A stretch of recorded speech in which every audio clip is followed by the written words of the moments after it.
To understand the impact of the second plague, that of frogs, Rav Moshe Sternbach asks us to imagine a lone dog barking at night.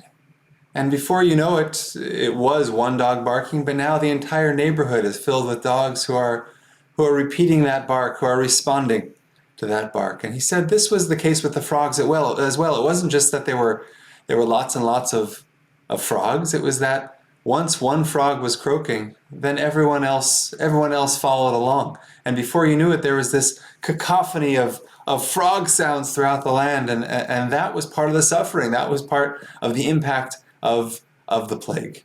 And what's true for dogs and what's true for frogs is true for human beings as well. One voice, and often a voice of negativity, often a voice of destruction, often a voice of pessimism, is then repeated and amplified. But the flip side is true as well, that it can be that a voice of hope and a voice of positivity and a voice of looking forward and knowing the world can be better, that voice will be amplified and that voice will be repeated until the world is filled with that voice. And it gives us great power. It puts an emphasis on that which we do and that which we tweet and that which we post and that which we say, because one never knows the next. It could be like the dogs and like the frogs, that the next moment the world could be filled with this sentiment. And so wouldn't it be beautiful if the basis of that world, of those sounds in the world, would be sounds of hope and sounds of blessing.